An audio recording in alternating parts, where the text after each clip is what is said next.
friends, welcome to today's video. I just wanted to take you through how I use my Sprocket to make mini prints. Now, there's a ton of different tutorials out there, I'm sure, to show you how to use a Sprocket, but I just specifically want to take you through how to do the mini prints because I think there are a lot of fun little applications you can use in your journals, in your traveler's notebooks, in whatever you want to do with them. So this is the ZINK paper. This is the paper that you need to use for your Sprocket. I got this Sprocket last year just before I went to Japan, and I think they're incredible for traveling because basically you've got photos on the go wherever. And this is the general size that they come in. They're a 2x3 inch or a 5cm by 7.6cm it says.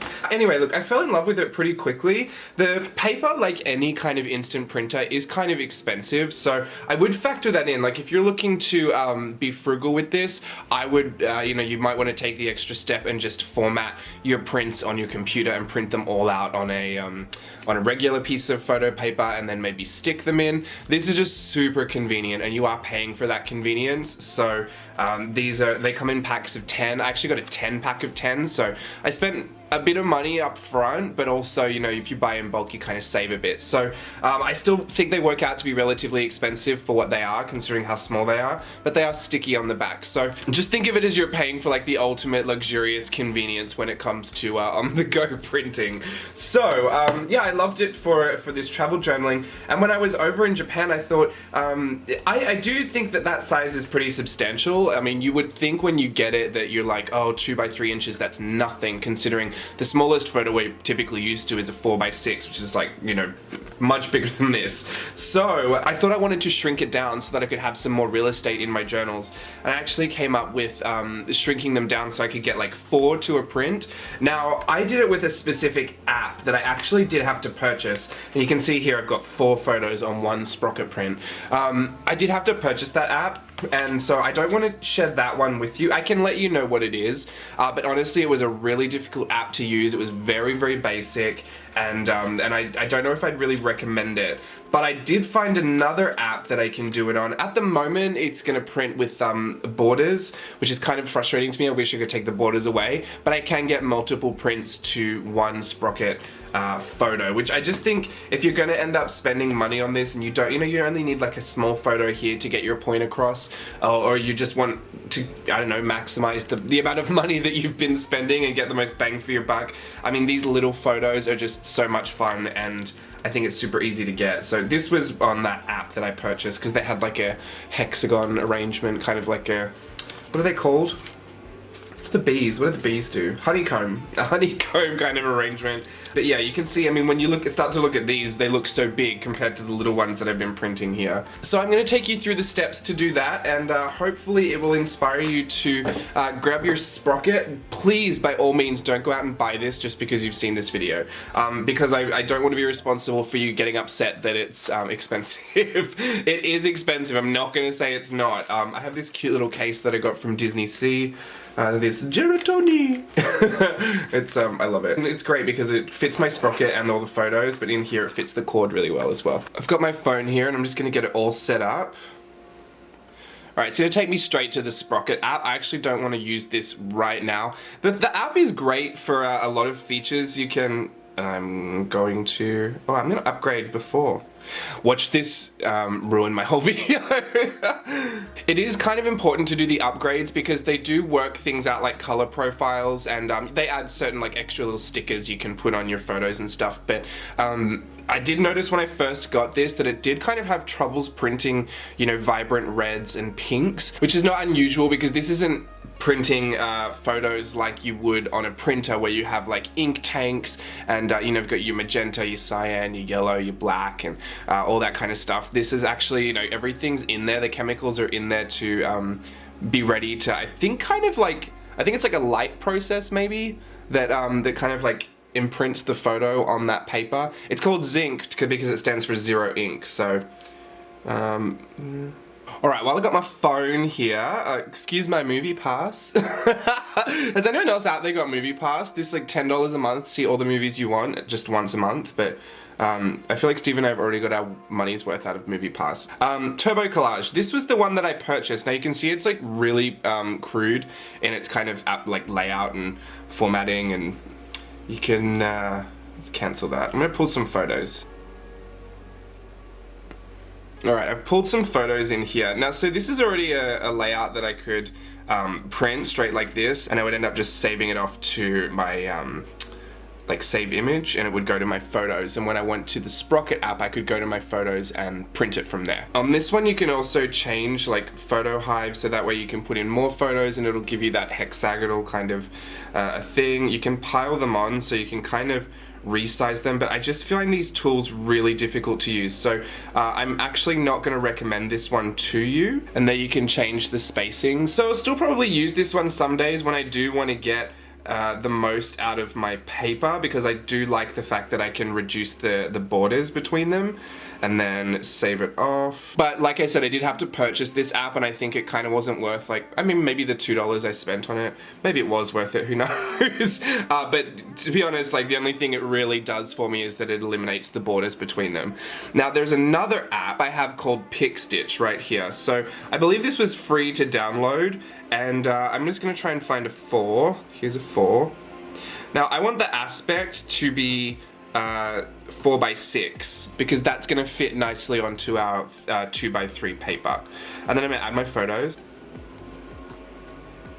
So I've added my photos here. I'm just going to drag and drop them into the frames. Now some of them they've gone the way I didn't like it, so I'm going to have to rotate it, because they will all face vertical or they'll all face horizontal depending on what you've chosen. So you might just have to make sure the orientation is right for you, and then just adjust in the frame where you want your photos to be. So now this one I have kept. This is the collage that I just made in the other app. I'm gonna print this one out because I just wanted to show you that how the Sprocket handles really, really small prints. And there's some nice contrast in these photos too. Like there's dark ones, light ones, some color, some, you know, so we're gonna get a good feel for what the Sprocket can kind of handle. I'm gonna save this off, export. So because this is a free download, I guess I'm gonna have to watch this ad. Well, you can X out of it.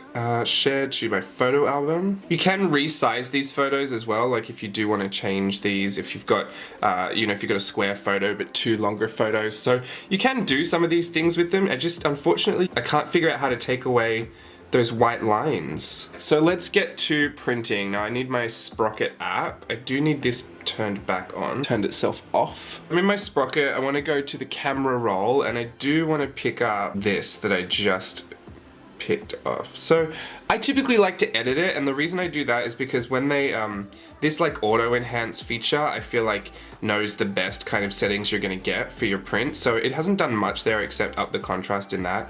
There's also like lots of different filters you can put on them, which I think are really fun if you really want to give it some certain aesthetic. But I'm gonna leave that alone for today. You can change the levels. These are very simple controls. I mean, brighten and darken. Not gonna bother with that. You've got your contrast and your color there. Maybe I'll up the saturation just a little bit. I mean, there are lots of fun tools in the app as well. You can put stickers on things. There's got lots of little fun things. I guess this was an update. So just for example, I could put this sticker somewhere if I wanted to. Let's just put it there so you can see that I did. You can draw, you can write, you can do lots of fun things with it. So anyway, I'm going to print that off and we'll see what comes out. I'm going to let it go in real time as well, because I want you to know that it doesn't just spit them out. And it does make that weird little like zzz noise.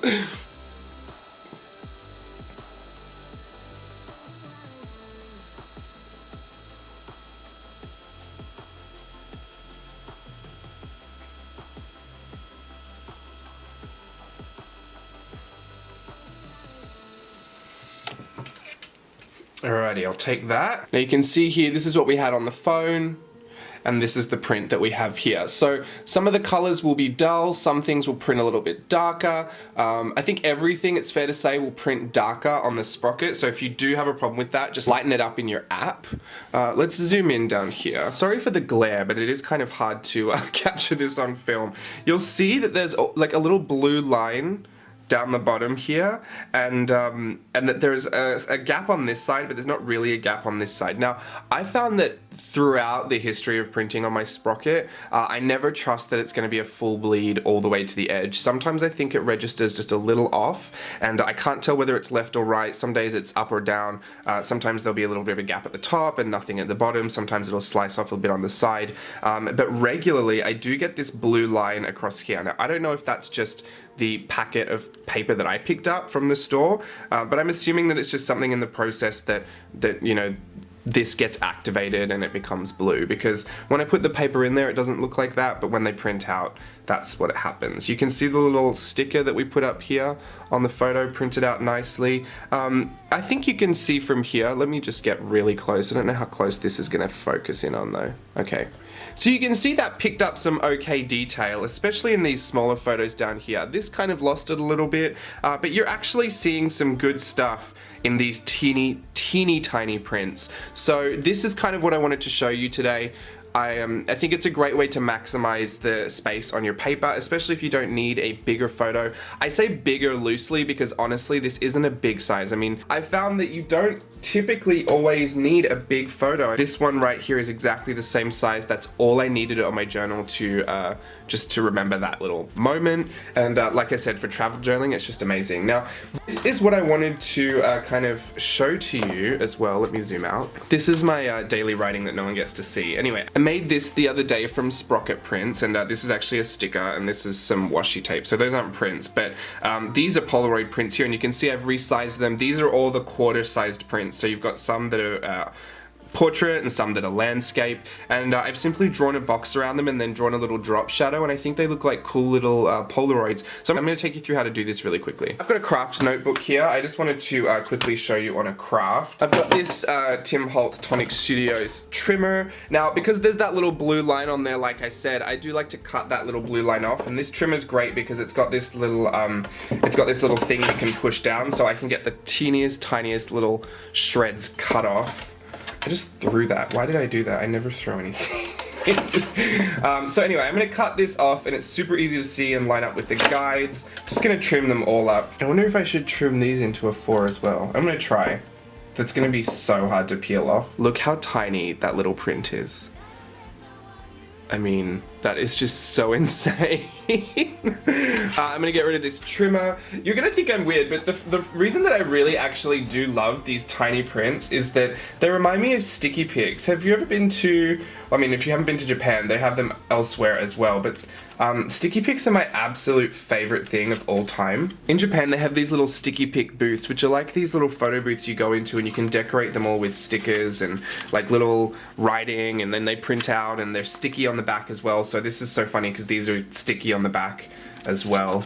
And they're just super fun. They're all around Japan. They're one of my favorite things. I used to do it when I was a teenager all the time in Sydney. When I moved to Japan, I would, I'd go shopping and end up in a sticky pic booth and come back with nothing that I needed.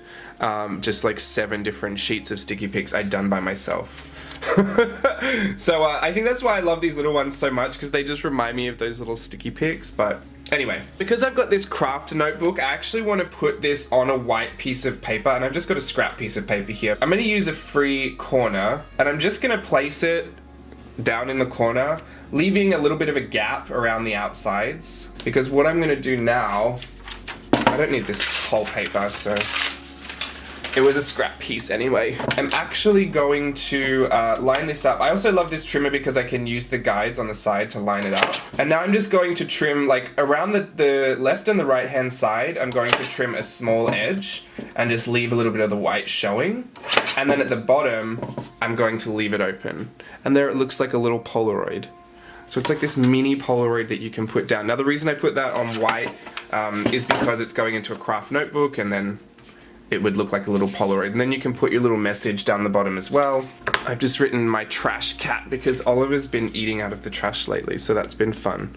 That's been a fun journey for us to navigate. So there, you've got like a little Polaroid, and I would just stick that in there and make a little feature, a little moment. If I was going to just put it straight up in a journal, I'm going to use the one that I've been doing it in because it's got lines in it, and lines are easier to line things up on, if you would believe that. I would just stick it down in my journal, I'd place it on a line, and then I would get my little, I'd get my little ruler. This ruler is from Muji. I really do enjoy it. It's like a little metal ruler. Really impractical for ruling anything large, but it does just fine in my journals. Now I'm just gonna go outside and make a little border around my photo. I'd probably do this in pen like I did it in pen the last time, but pencil was the first thing I grabbed, so. And because the lines are there, you can totally work with the lines and make sure that all your lines are straight. Now you might even want to go around the photo as well, just to give it like a bit of a recess.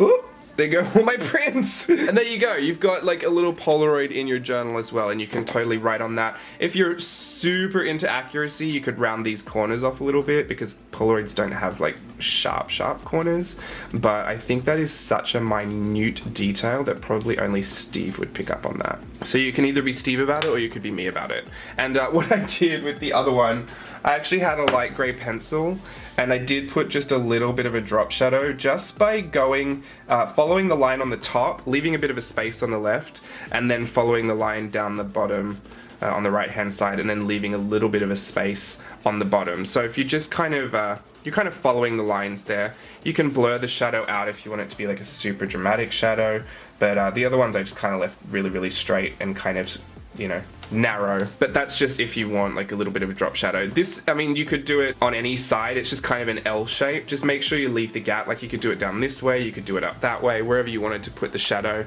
But just make sure that you leave a little gap from each side, and that'll look like it's been kind of pulled forward. So that's how you make the little Polaroids. Obviously there's tons of little different things you could do with them. I'm actually kind of considering if I just cluster these teeny tiny ones and make like a little hanging thing. I'm gonna try it. I'm gonna try it right now. I've put 4 lines down the side. Sorry, I'm kind of zoomed out, so it's probably a little hard to see. Let me just zoom in. There, you can see the 4 lines. Now I'm just going to place these on like so. Maybe it'll look like a wind chime, or maybe it'll look like nothing at all. You could also do this and like put them in photo frames. All right, I would encourage you to do a better job than I just did. I'm also filming at this like weird little angle, so I feel kind of off, but it's fine. I would maybe even put like a little bow. I mean, now they look like presents, but it doesn't matter. You could obviously do whatever you want with these. I want to put one in a little frame, so let's see if we can do that without stuffing it up. Let's pop that down. Got this Posca paint pen. You don't need to use a paint pen, but I just thought this would give me a nice thick border without having to try. But whatever you need to make a frame, it could be a pen or a pencil or a paint marker or a regular marker. You could even use washi tape. While that one's drying, let me see if I can't pretend to washi tape one here. What is wrong with me today? I feel like as soon as I started making all these samples, I kind of just lost the plot. It's okay. As long as you get the idea. I really don't care if what I show you isn't the best. I mean, I would like it to look nice, but I'm always sharing the idea. I'm not really doing it so you can see what I'm capable of. I'm doing it so that you'll be inspired to give it a go yourself. I cannot stress this enough. Please do not go out and buy this sprocket if you've just seen it in this video and you're like, yeah, I'll definitely go and get that. It's just something fun, but honestly, like I feel like sometimes I can't even justify how much it costs to like buy the paper. So I did purchase mine specifically for the trip, so I'm glad that I got the best use out of it on the trip. But yeah, I mean, there's a frame there, and technically some of the washi is still free, so we could just tape it on. But I don't like the look of it, so I'm just gonna leave it. And with the frame, this should be dry now, no? With the frame, we're kind of just gonna do what we did with the Polaroid, in that we're just gonna go around the edge. You could do this with a ruler, but I was gonna say I can't be bothered to get mine. It's literally right there. I'm just gonna connect these corners up like that. And then I'll make it look like a little photo frame. Then what I like to do is I like to put a little dot, like a little thumbtack kind of a thing, just above. And then I like to connect, I'm getting my ruler, I'm doing it properly. I like to connect 2 little strings down like that.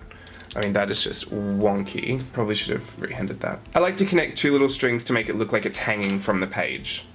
And then again, if you want to put that little drop shadow in, just grab your little shadow color and go around the border, leaving a little space on the sides there. So that's how I would put like a little photo frame in there. That one's kind of stuck in there. I'm gonna get rid of this one, put it somewhere else. You know what, I'm just gonna get rid of the tape.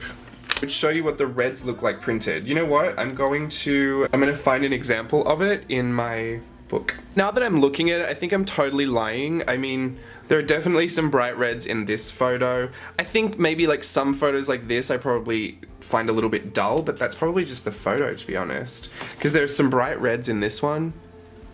This is a Sprocket print. I got 6 photos out of that one. This is one of the presets that they have in the app that I just used on the castle photo. I mean, here, this was really, really red in the photo. It didn't come out very, very red in the print. Maybe it depends on the size that you print at. Here's some of the writing and the sticker that I put on there. Yeah, no, I was totally lying about the red, because the red does pick up. Maybe it's the bright, bright pink, which I could understand because it is really hard, even in normal circumstances, to print like fluorescent pink. It's kind of impossible. Unless you've got a super bright magenta ink. Anyway, so these are my travel books from Japan. I'm obsessed. I have 3 volumes, and then I have an art one here. I flipped through these before, so if you want to go and check that out, I have a Japan blog. I have a Japan vlog where we go through the entire trip, just kind of learning to vlog. And then I have a flip through of all of that, and Steve chats with me about what it's like to travel journal, which I really enjoyed. I'm still looking for any excuse to get back out to Japan. I love it so much.